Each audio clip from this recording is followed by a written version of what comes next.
On a cold October night in 2011, the Morrison family, David, Sarah, and their two children, 12-year-old Emma and 8-year-old Jake, vanished without a trace from their suburban home in Cedar Falls, Wisconsin. What happened that evening would become one of the most puzzling disappearances in the state's history, a mystery that would haunt their community for an entire decade until a routine fireplace inspection in 2021 would finally shed light on their fate. But to understand the weight of their disappearance, we need to step back into their world, as it was before that fateful night, when the Morrisons were simply another American family living their version of the suburban dream. The Morrison family had called 1247 Maple Street home for 7 years by the time 2011 arrived. It was a modest, 2-story colonial house with white siding and navy blue shutters, the kind of home that dotted thousands of neighborhoods across Middle America. A red brick pathway led from the sidewalk to their front door, flanked by Sarah's carefully tended flower beds that burst with color each spring and summer. The house sat on a quarter-acre lot with mature oak trees that provided shade in the summer and a spectacular display of golden leaves each fall. David Morrison, 38 years old, worked as a systems analyst for a regional insurance company downtown. Every weekday morning, he would emerge from the house at exactly 7:15, coffee mug in hand, wearing one of his collection of conservative ties that Sarah had helped him pick out over the years. His neighbors often remarked on his punctuality. You could set your watch by David's departure each morning. He drove a silver Honda Accord that he kept meticulously clean, both inside and out. David was the kind of man who changed his oil every 3,000 miles and kept detailed maintenance records in a folder in his glove compartment. At work, David's colleagues knew him as reliable and thorough, perhaps a bit reserved, but always willing to help troubleshoot a difficult problem. He had been with the company for 12 years and had slowly worked his way up from an entry-level position. His supervisor, Janet Walsh, would later tell investigators that David never missed deadlines and rarely took sick days. He was the type of employee who arrived early and stayed late when projects demanded it, but he always made sure to be home for dinner with his family. Sarah Morrison was 35, a part-time elementary school teacher at Cedar Falls Primary, where she taught second grade 3 days a week. On her off days, she volunteered at the local library's reading program and maintained what neighbors described as one of the most beautiful gardens in the neighborhood. Sarah had a warm laugh that seemed to come easily, and she was known throughout the community as someone you could count on. When the school organized fundraisers, Sarah was invariably one of the first to volunteer. When neighbors needed someone to watch their pets while they were out of town, they called Sarah. The couple had met in college at the University of Wisconsin-Madison, where David studied computer science and Sarah majored in elementary education. They married 2 years after graduation in a small ceremony at Sarah's family church, with a reception held in the parish hall. Their wedding photos showed a young couple clearly in love, surrounded by family and friends, with no hint of the tragedy that would eventually befall them. Emma, their eldest child, was in 7th grade at Cedar Falls Middle School. She had inherited her mother's easy smile and her father's analytical mind. Her teachers consistently praised her academic performance, and she was particularly gifted in mathematics and science. Emma played clarinet in the school band and had recently started taking piano lessons. Her bedroom walls were covered with posters of horses. She had been fascinated by them since she was small and dreamed of someday owning a horse ranch. She kept a detailed journal where she wrote stories about adventures with imaginary horses, stories that her parents treasured and encouraged. Emma was also developing the independence that comes with being 12. She had recently convinced her parents to let her walk to school with her best friend, Melissa Chen, who lived 3 blocks away. The two girls had been inseparable since 3rd grade, bonding over their shared love of books and horses. Emma spent most weekends at the Chen house or had Melissa over to the Morrison home. Sarah often joked that she had essentially gained a 3rd child, since Melissa was there so often. Jake, the youngest Morrison, was 8 years old and in 3rd grade at Cedar Falls Primary, where his mother taught. This arrangement had its advantages and disadvantages. Jake enjoyed the security of having his mother nearby, but sometimes felt self-conscious when other kids teased him about being a mama's boy. He was an energetic child who loved soccer and had recently joined the local youth league. His coach noted that while Jake wasn't the most skilled player on the team, he had tremendous enthusiasm and never gave up during games. Jake collected baseball cards with the intensity that only an 8-year-old can muster. His room was filled with card albums, organized first by team, then by year, then by player position. He knew statistics that amazed adults and could recite the batting averages of players going back several seasons. David had been taking Jake to Milwaukee Brewers games since he was 4 years old, and those father-son trips were among Jake's most treasured memories. The Morrison family routine was built around stability and connection. Every morning, Sarah would wake first and start coffee for herself and David while preparing breakfast for the family. David would come downstairs at 6:30, already dressed for work, and would help get the children ready for school. Emma had reached the age where she preferred to handle her own morning routine, but Jake still needed gentle nudging to get moving. After breakfast, David would drive Jake to school on his way to work, while Emma walked with Melissa. Evenings followed a similar pattern. David typically arrived home by 5:30, and the family would eat dinner together at 6 o'clock. Sarah insisted on this family dinner time, believing it was crucial for maintaining their connection as a family. They would go around the table sharing highlights from their day. Emma might talk about a science project or a book she was reading. Jake would provide detailed accounts of soccer practice or playground adventures. Sarah would share funny stories from her classroom, and David would occasionally mention interesting problems he was solving at work. After dinner, homework time was sacred in the Morrison household. Both children would spread their books and papers across the dining room table, while Sarah or David provided help as needed. Jake particularly struggled with reading and needed extra support, which Sarah provided with endless patience. Emma, being more academically independent, would often finish her homework quickly and then help Jake with his reading exercises. Weekends were family time. Saturday mornings often began with pancake breakfast, a tradition that David had started when the children were small. He took pride in making different shapes: Mickey Mouse heads for Jake, stars for Emma. After breakfast, the family might visit the farmer's market downtown, where Sarah would buy fresh produce and flowers, while the children explored the various booths. Sometimes they would drive to Madison to visit the zoo or attend a Badgers football game. Sunday mornings found the Morrisons at St. Mary's Catholic Church, where they had been members since moving to Cedar Falls. They sat in the same pew every week, 4th row from the front on the right side. After church, they often had lunch at Sarah's parents' house, where Emma and Jake would play with their cousins while the adults caught up on family news. The Morrison house itself reflected their values and priorities. The living room was comfortable rather than formal, with a large sectional sofa where the family would gather to watch movies on Friday nights. Bookshelves lined one wall, filled with a mixture of David's technical manuals, Sarah's teaching resources, children's books, and novels that Sarah enjoyed reading in the evenings after the children were in bed. Family photos covered the mantel above the fireplace: vacation pictures, school portraits, candid shots from family gatherings. The kitchen was the heart of the home, with a large island where homework was often completed, and where Sarah would prepare the elaborate meals she was known for. She kept a herb garden on the windowsill above the sink, and the kitchen always carried the scent of whatever she was cooking: pasta sauce simmering, bread baking, or cookies cooling on racks. In the months leading up to their disappearance, the Morrison family seemed to be thriving. Emma was excelling in her first year of middle school and had been selected for the advanced mathematics program.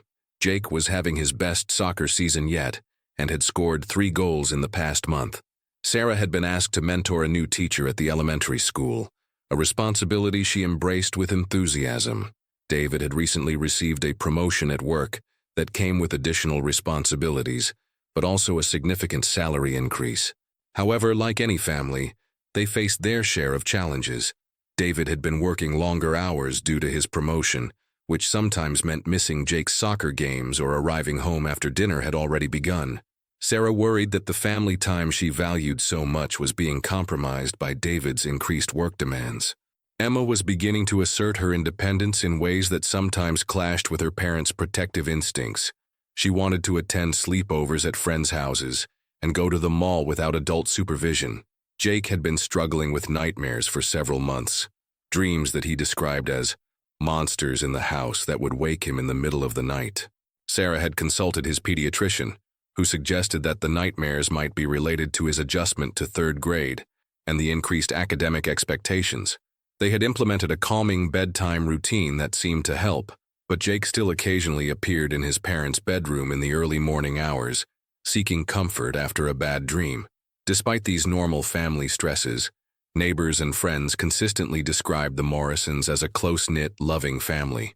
Margaret Chen, Melissa's mother and Sarah's closest friend, would later tell police that she had never observed any signs of serious marital discord or family dysfunction. The couples often had dinner together, and their children played together almost daily. Margaret noted that David and Sarah seemed to genuinely enjoy each other's company and were both deeply devoted to their children. Tom Bradley, who lived next door to the Morrisons, had developed a friendship with David over their shared interest in home improvement projects. Tom would later recall that David had recently installed new security lighting around the house and had mentioned feeling more comfortable knowing his family was safe. David had also upgraded the locks on all the doors and windows, projects he had completed in September, just a month before the family's disappearance. The week before they vanished, the Morrisons had attended Jake's soccer game on Saturday, followed by a family dinner at their favorite restaurant, Giuseppe's Italian Kitchen downtown. The restaurant owner, Giuseppe Torino, remembered the family well and noted that they seemed happy and relaxed during their final visit. Emma had excitedly told Giuseppe about a school science fair project she was working on, while Jake proudly showed off a loose tooth that he hoped would fall out soon. On the Sunday before their disappearance, the family had attended church as usual and spent the afternoon at Sarah's parents' house for her father's birthday celebration. Sarah's sister, Michelle, would later describe the family as seeming completely normal that day. The children played with their cousins, David helped with grilling hamburgers for dinner, and Sarah had brought her famous apple pie as a contribution to the celebration.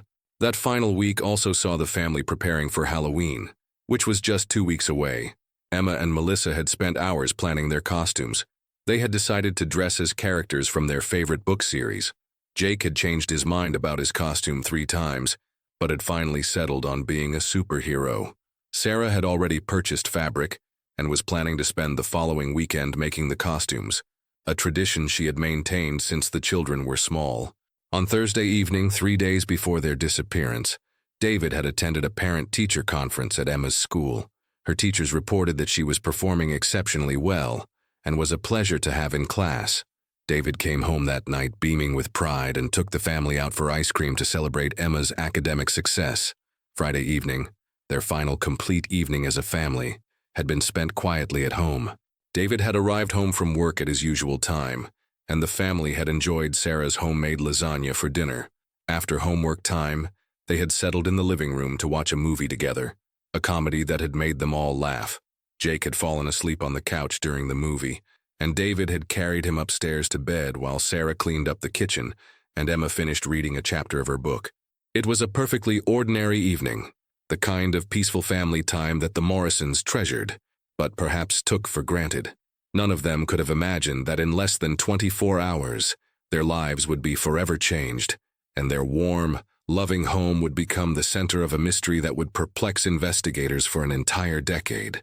As Sarah turned off the lights and David checked the door locks one final time that Friday night, the Morrison family went to sleep in their comfortable suburban home, surrounded by all the familiar objects and routines that made up their life together. Outside, Maple Street was quiet, bathed in the soft glow of streetlights, with no hint of the darkness that would soon engulf this ordinary American family. Saturday, October 15, 2011, began like countless other weekends in the Morrison household. David woke at 7:30, slightly later than his weekday routine, and made his way to the kitchen where the automatic coffee maker had already brewed their morning coffee. Sarah emerged a few minutes later, tying her robe as she padded barefoot across the hardwood floor. The house was quiet except for the gentle hum of the heating system and the distant sound of someone mowing their lawn several houses away. Emma appeared in the kitchen around 8:15, already dressed in her weekend clothes, jeans and a purple sweater that brought out the color of her eyes. She poured herself a glass of orange juice and settled at the kitchen island with a book, continuing the novel she had started the night before. Jake stumbled downstairs 20 minutes later, his hair sticking up at odd angles, still wearing his pajamas decorated with cartoon characters. The morning unfolded with the comfortable predictability that defined weekend mornings in the Morrison home. David prepared his signature pancakes while Sarah sorted through the mail that had accumulated during the week.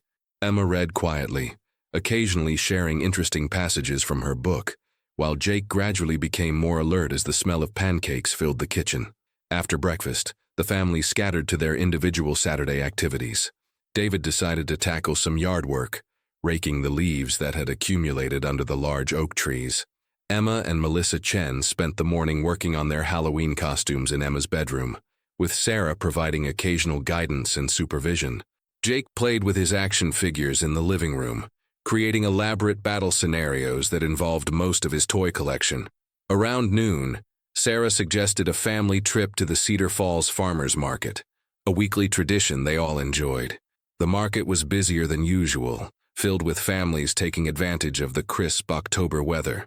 Sarah purchased fresh vegetables for the week while David and the children explored the various booths. Jake was particularly fascinated by a booth selling homemade maple syrup, while Emma gravitated toward a display of handmade jewelry. The family returned home around 2:30 in the afternoon. David settled in his favorite chair with the newspaper, while Sarah began preparing ingredients for dinner. Emma retreated to her room to call Melissa and discuss their costume progress, and Jake sprawled on the living room floor to work on a jigsaw puzzle he had been completing over several weeks. The afternoon passed peacefully, with each family member engaged in their preferred Saturday activities. David dozed briefly while reading the sports section. Sarah experimented with a new recipe she had found online, and the children played quietly in their respective spaces. It was the kind of unremarkable family time that would later seem precious beyond measure.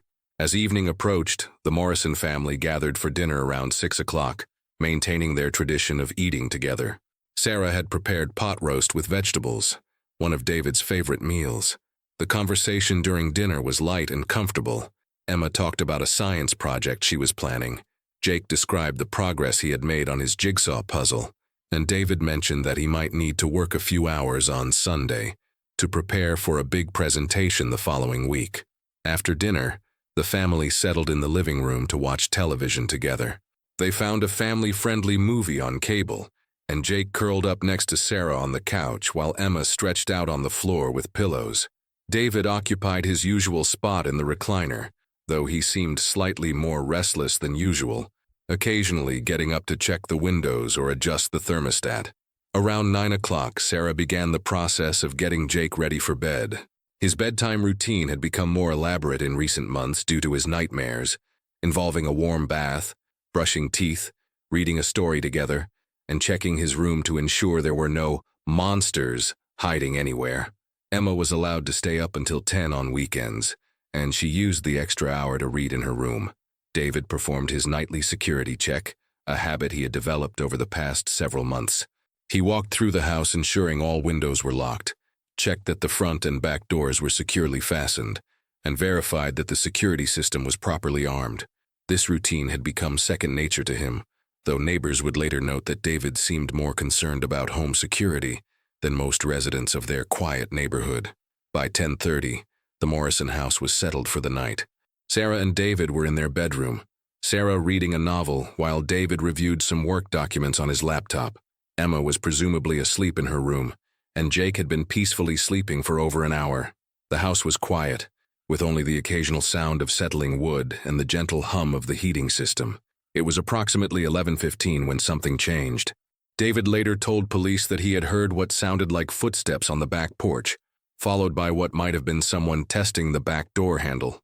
He lay still for several minutes, listening intently, trying to determine if the sounds were real or just the normal settling noises of their 7-year-old house. When David heard what he was certain was the sound of someone moving around their backyard, he quietly got out of bed and moved to the bedroom window that provided a view of their back garden. The yard was dimly lit by a single security light that David had installed the previous month, but the light created as many shadows as it illuminated. David stared into the darkness for several minutes, scanning for any movement or signs of an intruder. Sarah woke when she felt David get out of bed. She whispered to ask what was wrong, and David quietly explained that he thought he had heard someone outside. Sarah joined him at the window, and together they peered into their backyard, looking for any signs of an unwelcome presence. For several minutes, they saw nothing unusual, and David began to wonder if his imagination had gotten the better of him. Then they both saw it, a figure moving along the tree line at the back of their property. The shape was indistinct in the darkness, but it was definitely human, and it was definitely moving in a deliberate manner, rather than just wandering randomly. The figure appeared to be examining their back fence and the gate that led to the alley behind their house. David's protective instincts kicked in immediately.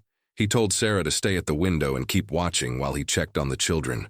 He moved quietly down the hallway, first looking into Jake's room, where his youngest son was sleeping peacefully, clutching his favorite stuffed animal.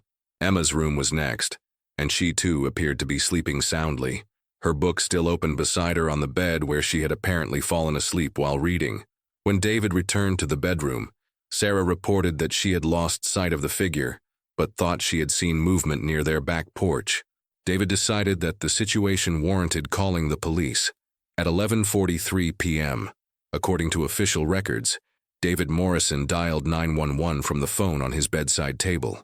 The 911 call, which would later be analyzed extensively by investigators, lasted 4 minutes and 18 seconds. David's voice was calm but clearly concerned as he reported a possible intruder on his property.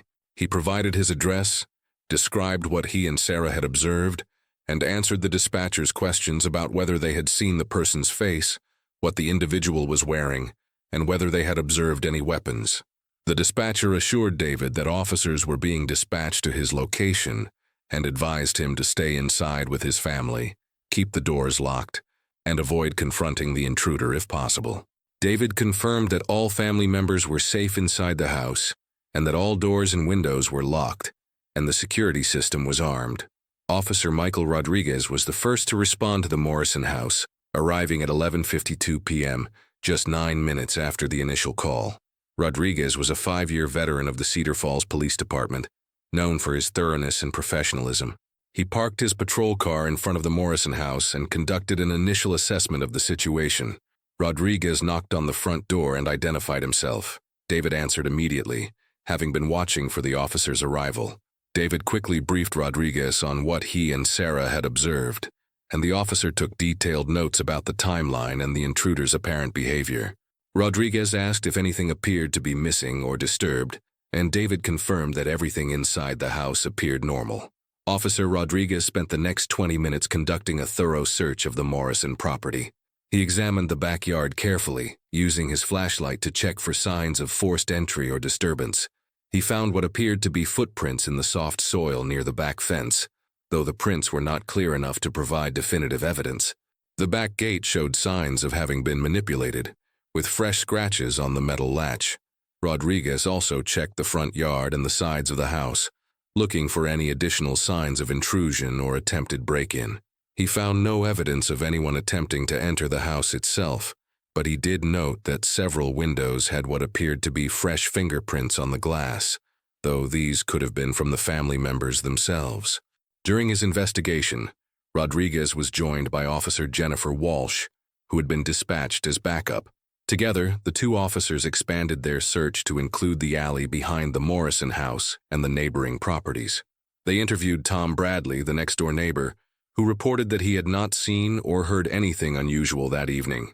At approximately 12:35 a.m., Officers Rodriguez and Walsh concluded their investigation. Rodriguez spoke with David Morrison one final time, providing him with a case number and advising him to call immediately if the intruder returned or if anything else suspicious occurred. Rodriguez also recommended that the family consider upgrading their security system and perhaps installing additional lighting around the property. The officers departed at 12:41 a.m. according to their official report. David locked the door behind them and returned to the bedroom where Sarah was waiting anxiously. They discussed the evening's events for several more minutes, with Sarah expressing relief that the police had responded so quickly and thoroughly. David mentioned that he felt better knowing that the officers had found some evidence that someone had indeed been on their property, validating their concerns. By 1 o'clock in the morning, the Morrison house had returned to quiet. David and Sarah eventually fell asleep, though both remained somewhat alert for any unusual sounds. The security system remained armed, and David had placed his cell phone on the nightstand in case they needed to call for help again. What happened next remains one of the most perplexing aspects of the Morrison family disappearance. Sometime between 1 a.m. and 6 a.m. on Sunday morning, the entire Morrison family vanished from their home without a trace. Margaret Chen discovered the family's absence when she arrived at the Morrison house Sunday morning at 8:30 a.m. Emma and Melissa had planned to spend the day working on their Halloween costumes, and Margaret was dropping Melissa off for their planned activities. When no one answered the front door despite repeated knocking, Margaret became concerned. Margaret knew that the Morrison family attended 9 o'clock church services every Sunday morning, so she initially assumed they had left early for some reason. However, when she called Sarah's cell phone, it went directly to voicemail. Margaret decided to walk around the house to see if perhaps the family was in the backyard and hadn't heard her knocking. What Margaret found alarmed her immediately. The back door was standing wide open, which was completely out of character for the security-conscious Morrison family. Margaret called out for Sarah and the children but received no response. She cautiously approached the open door and called into the house, but the interior was silent. Margaret immediately called 911, reporting that her friends appeared to be missing and that their back door was open. She was instructed to wait outside the house until officers arrived, which she did, though she continued calling Sarah's phone every few minutes, hoping for a response that never came.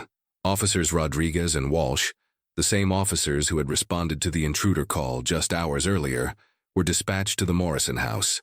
They arrived at 8:47 a.m. to find Margaret Chen waiting anxiously in the front yard. Rodriguez later reported that he felt a sense of dread as soon as he saw the open back door, remembering the family's earlier call about an intruder. The officer's initial search of the house revealed a scene that was both puzzling and deeply disturbing. The Morrison family was simply gone. Their beds appeared to have been slept in.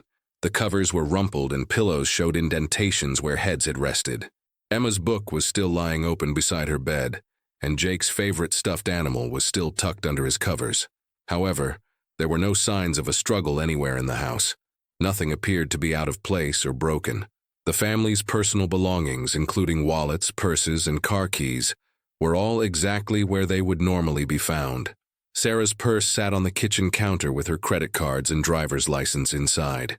David's wallet was on his dresser, containing cash and identification. Most puzzling of all, the family's cars were still in the garage. David's Honda Accord and Sarah's minivan were both locked and showed no signs of having been driven recently. If the family had left voluntarily, how had they departed from their house? Officer Walsh noticed that the security system had been disarmed, though there was no indication of when this had occurred or who had disarmed it. The system's log would later show that it had been armed at 10:47 p.m. the previous night, consistent with David's normal routine, but the log showed no record of when or how it had been disarmed. Within an hour of Margaret Chen's 911 call, the Morrison house had been designated as a crime scene. Detective Lieutenant Robert Hayes, a 20-year veteran of the Cedar Falls Police Department, arrived to take charge of the investigation. Hayes had handled missing person cases before, but the Morrison disappearance presented unique challenges from the very beginning. Detective Hayes's initial assessment revealed several disturbing facts. The family had vanished sometime during the night, leaving behind all their personal belongings, identification, and vehicles. There were no signs of forced entry except for the open back door, and no evidence of a struggle anywhere in the house. Most mysteriously, there were no clear indicators of how 4 people had left their home in the middle of the night without using their own vehicles. The timing was particularly troubling given the intruder report just hours earlier. Hayes immediately suspected a connection between the late-night prowler and the family's disappearance, though the nature of that connection remained unclear. Had the intruder returned? Had the family been taken against their will?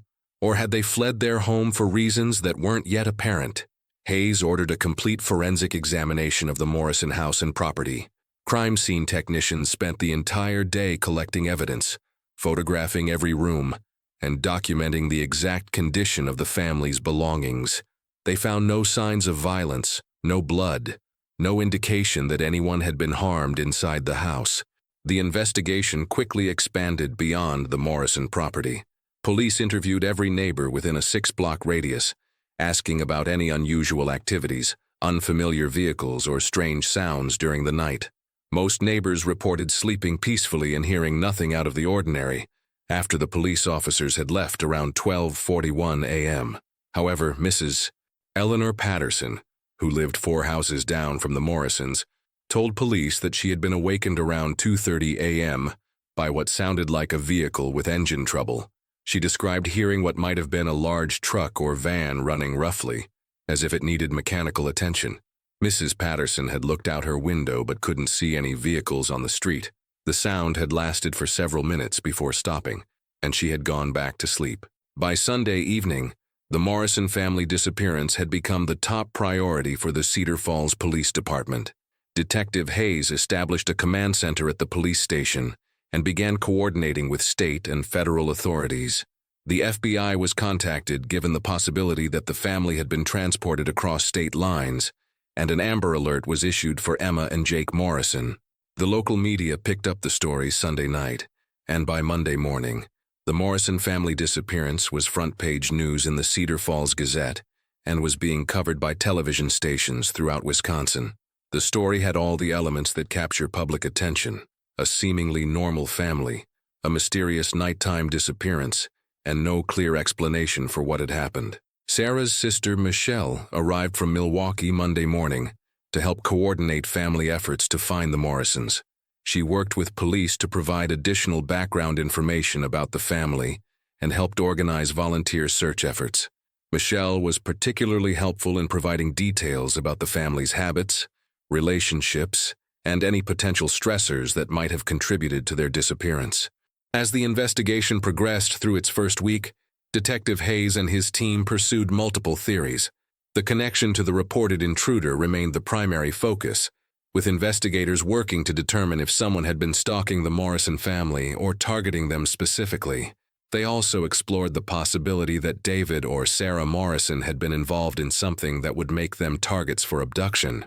Financial records were examined thoroughly, revealing no unusual transactions, debts, or monetary problems that might have motivated the family to disappear voluntarily. David's work computer was analyzed, showing no evidence of any activities that might have put him in danger.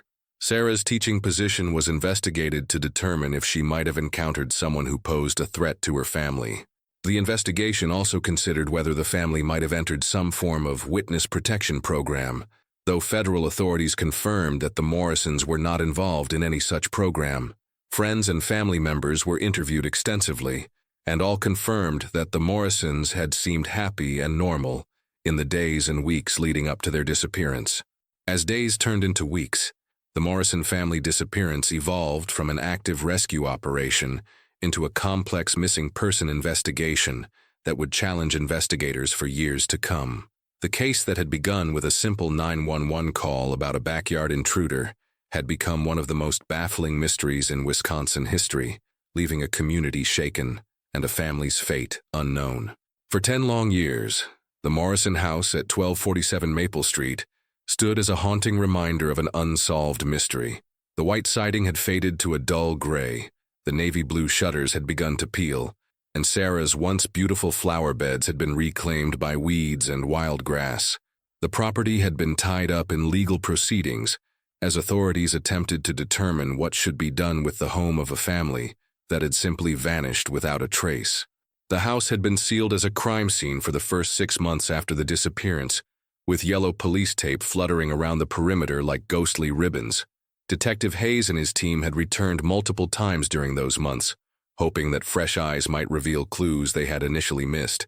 Each search yielded nothing new, and eventually, the house was released back to the Morrison family estate. Sarah's sister Michelle had tried to maintain the property for the first few years, paying utilities and property taxes in the hope that her sister's family would somehow return. She hired a lawn service to keep the grass cut and arranged for snow removal during Wisconsin's harsh winters. But as years passed without any word from the missing family or breakthrough in the investigation, maintaining the empty house became both emotionally and financially draining. By 2018, Michelle made the difficult decision to stop paying for upkeep of the property. The utilities were disconnected, and the house was left to the mercy of time and weather. Neighbors watched sadly as the Morrison home slowly deteriorated, becoming an unwelcome reminder of the tragedy that had befallen their quiet community.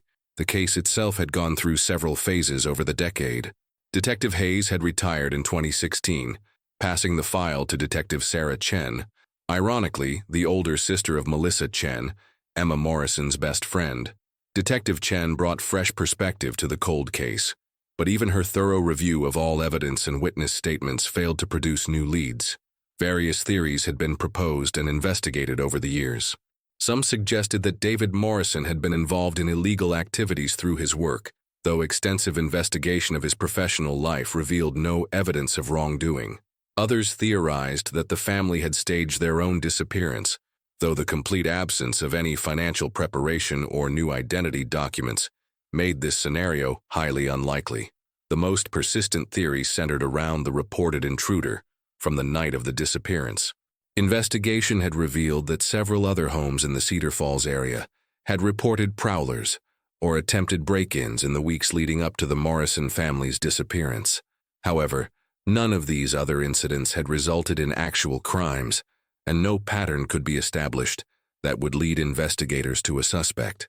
National media attention had brought the case to the forefront several times over the years. The Morrison disappearance had been featured on television programs about unsolved mysteries, and amateur investigators on internet forums had proposed countless theories about what might have happened to the family. None of these efforts had produced credible leads, though they had kept public interest in the case alive. Michelle Morrison Walsh had never given up hope that her sister's family would be found, though as years passed, her focus shifted from hoping for their safe return to seeking answers about their fate. She had worked closely with missing persons organizations and had attended conferences where families of missing persons shared experiences and strategies for keeping cases in the public eye. In 2019, Michelle had commissioned a private investigator to review the case with completely fresh eyes. The investigator, a former FBI agent named Robert Torres, spent 6 months examining every aspect of the Morrison disappearance. His final report, while thorough and professional, reached the same frustrating conclusion that law enforcement had reached years earlier. There simply wasn't enough evidence to determine what had happened to the Morrison family. As 2021 arrived, the Morrison house had become something of a local landmark, though not one that residents of Maple Street were proud to claim. The deteriorating property was an eyesore that negatively affected property values in the neighborhood. Several neighbors had petitioned the city to force action on the abandoned house, leading to a complex legal situation involving the Morrison estate, the city government, and various creditors. It was this legal complexity that ultimately led to the discovery that would finally shed light on the Morrison family's fate. In March 2021, the city of Cedar Falls took possession of the property due to unpaid taxes and code violations. The city's plan was to eventually demolish the house and sell the lot to recover the accumulated debts. But first, the property needed to be inspected to ensure it could be safely demolished. City Building Inspector Tom Kowalski was assigned to conduct the pre-demolition inspection. Kowalski, a meticulous professional with 23 years of experience, approached the task with his characteristic thoroughness. He needed to document the condition of all major systems in the house, identify any hazardous materials that would require special handling during demolition, and ensure that utilities were properly disconnected. On the morning of March 15, 2021, Kowalski arrived at the Morrison house with his inspection equipment and official paperwork. The house had been empty for so long that entering it felt like stepping into a time capsule from 2011. Dust covered every surface, and the air carried the musty smell of a building that had been closed up for years. Kowalski began his inspection in the basement, checking the electrical panel, water heater, and furnace systems. He worked methodically through the first floor, documenting the condition of plumbing, electrical outlets, and structural elements. Everything appeared to be standard for a house of this age and type, though the extended period without climate control had caused some minor damage from moisture and temperature fluctuations. When Kowalski reached the living room, he paid particular attention to the fireplace, as these often contained asbestos or other hazardous materials that required special handling during demolition. The Morrisons' fireplace was a traditional brick structure with a wooden mantel, typical of homes built in the early 2000s. Kowalski's standard procedure was to examine the fireplace damper and flue to ensure they were clear of debris before demolition. Using his high-powered flashlight, he peered up into the chimney from the fireplace opening. What he saw immediately caught his attention. There appeared to be something lodged in the flue that didn't belong there. At first, Kowalski thought he might be looking at an animal's nest or accumulated debris from years of the chimney being unused. However, as he adjusted his flashlight and examined the obstruction more carefully, he realized he was looking at something far more significant. Wedged into the chimney flue, approximately 8 feet above the fireplace opening, was what appeared to be a plastic bag containing several objects. Kowalski's experience told him that this discovery could be important evidence related to the Morrison family disappearance. He immediately stopped his inspection and called the Cedar Falls Police Department to report his finding. Within 30 minutes, Detective Sarah Chen arrived at the house, accompanied by crime scene technicians and the fire department's ladder truck, which would be needed to safely access the chimney from above. The process of retrieving the package from the chimney took several hours and required extreme care to preserve any potential evidence. Firefighters accessed the top of the chimney from their ladder, while crime scene technicians coordinated the careful removal of what appeared to be a waterproof plastic bag that had been deliberately placed in the flue. When the package was finally retrieved and opened under controlled conditions at the police station, its contents sent shockwaves through the investigation team. Inside the bag were several items that had clearly belonged to the Morrison family. David's wedding ring, Sarah's distinctive silver bracelet that friends and family members easily identified, Emma's school ID card, and Jake's favorite baseball card, a rookie card of his beloved Milwaukee Brewers player that he had treasured above all others in his collection. More disturbing than the personal items was a handwritten note, written on a piece of paper that appeared to have been torn from one of Emma's school notebooks. The note, written in what appeared to be David Morrison's handwriting, contained a message that would fundamentally change the understanding of what had happened to the Morrison family on that October night in 2011. The note read, "We had no choice. He said he would hurt the children if we didn't come with him. Sarah is injured but alive. We are being taken somewhere far away. Tell Michelle we love her and we're sorry.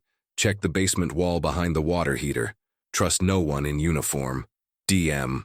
The discovery of this note transformed the Morrison case from a mysterious disappearance into a confirmed abduction.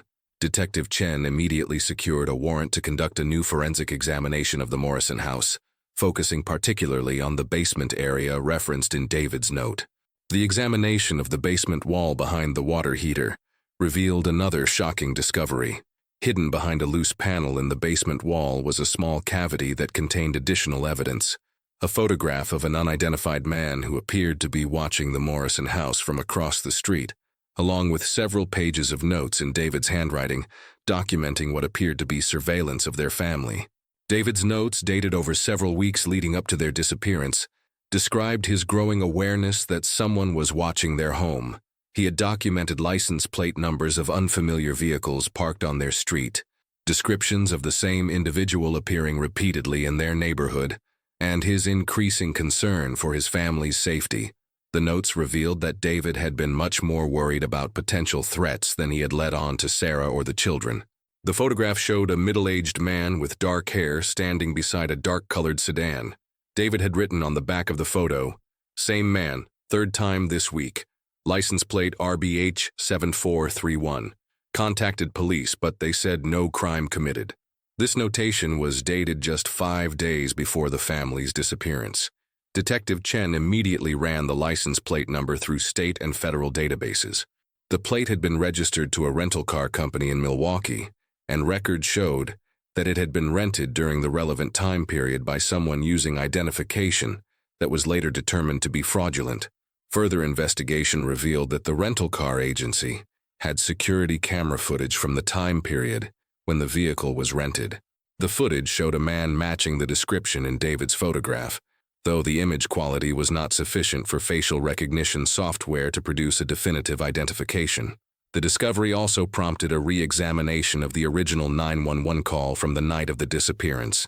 Audio analysis revealed background sounds that had not been noticed during the initial investigation. What appeared to be muffled voices, and possibly the sound of vehicles running outside the Morrison house during David's call to police. Detective Chen worked with federal authorities to expand the investigation beyond Wisconsin's borders.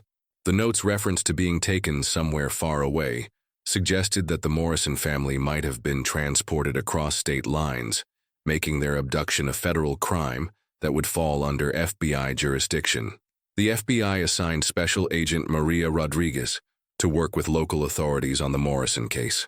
Agent Rodriguez brought sophisticated resources to the investigation, including advanced forensic analysis capabilities and access to national databases that might contain information about similar crimes or suspects. Analysis of the handwriting on David's note confirmed that it had indeed been written by David Morrison, and forensic examination suggested that it had been written under duress. The paper showed signs of having been written quickly, with pressure variations that suggested the writer was under extreme stress. Perhaps most significantly, the timing of when the note was written could be determined through analysis of the paper and ink. Forensic experts concluded that the note had been written sometime during the early morning hours of October 16, 2011, after the family's disappearance had been discovered, but before police had conducted their thorough search of the house. This timeline suggested that David Morrison had managed to hide the note in the chimney during the hours when the family was still missing, but before authorities had completely secured the crime scene. It indicated that, at least initially, some members of the Morrison family had survived their abduction, and that David had been able to conceal evidence that he hoped would eventually be discovered. The reference in the note to "trust no one in uniform" raised disturbing questions about whether someone in law enforcement might have been involved in the Morrison family's disappearance.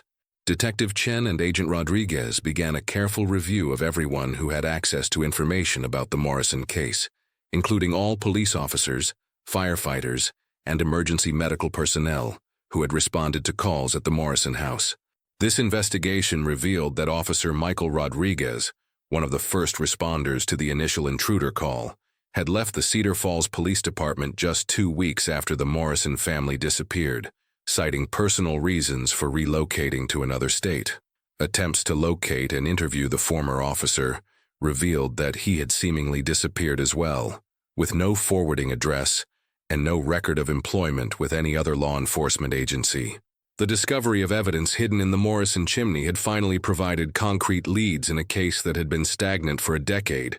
However, it also raised new questions about how many people had been involved in the family's abduction, whether the family members were still alive, and how far-reaching the conspiracy that had targeted them might have been. As investigators worked to follow up on these new leads, the Morrison house on Maple Street took on new significance.